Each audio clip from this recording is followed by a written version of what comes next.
বিসমিল্লাহির রহমানির রহিম। উপস্থিত আজকের এই Dhaleshwar premier league night shot season 3 খেলার সম্মানিত সভাপতি, উপস্থিত খেলোয়াড়বৃন্দ, আশেপাশে উপস্থিত আমার সবাইকে আমার আন্তরিক শুভেচ্ছা অভিনন্দন এবং আমার সালাম। আসসালামু আলাইকুম। আপনারা জানেন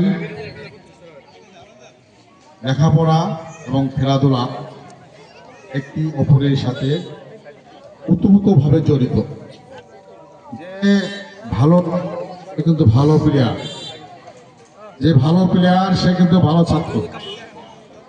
খেলাধুলা এমন একটি জিনিস যা মানুষকে মানসিক শারীরিকভাবে সফলতা অর্জন করতে সাহায্য করে।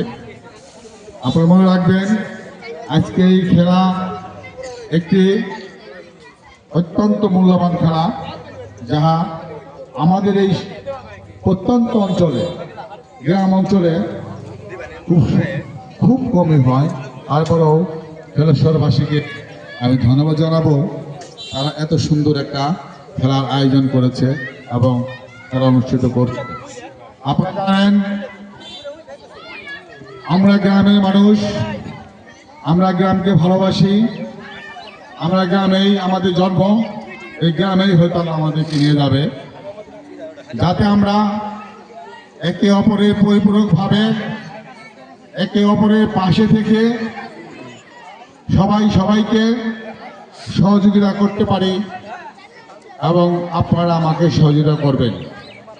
আপনারা জানেন, শুধু এই খেলাটাই নয়, আপনাদের ধলেশ্বরে কিন্তু আরেকটি খেলা হয়েছে, ইনশাল্লাহ সেখানেও আমি ছিলাম, খেলাধুলার পাশে ছিলাম এবং সেখানেও যথোপযুক্ত যাহা দেওয়া দরকার খেলার জন্য ইনশাল্লাহ তাহাই ওখানে প্রদান করেছি। আমি কিছু দিতে পারলাম কি পারলাম না, এটা বড় কথা নয়। বড় কথা হলো আমি আজকের এই খেলা প্রধান অতিথি হয়ে আপনাদের সামনে যদি কথা বলতে পারছি, এটাই আমার জন্য অনেক অনেক অনেক কিছু। আপনারা হয়তো সময় অল্প, খেলা শুরু করতে হবে, আকাশ অবস্থা খুব ভালো। আমি এই পরিশেষে আপনাদের একটি দোয়া চাবো, আগামীতে ইউপি নির্বাচন হবে, সেই নির্বাচনে আমি আক্তার রহমান বাচ্চু একজন চেয়ারম্যান পদপ্রার্থী হিসাবে আপনাদের কাছে দোয়া চাই, যাতে আপনাদের নির্বাচিত হয়ে আপনাদের সেবা করতে পারি এবং আপনাদের পাশে থাকতে পারি। আপনারা সবাই আমার জন্য দোয়া করবেন এবং আমার পাশে থাকবেন, যাতে আল্লাহ পাক রব্বুল আলামিন আপনাদের সেবা করার সুযোগটুকু আমাকে আল্লাহ দেয়। আমি আর বেশি কিছু বলবো না, কারণ সময়ের স্বল্পতা, দেশের অবস্থাও তেমন ভালো নয়। সবাইকে আবারও এই খেলার পরিচালনা কমিটিকে ধন্যবাদ জানিয়ে আমি আমার সংক্ষিপ্ত বক্তব্য শেষ করছি। সবাইকে ধন্যবাদ।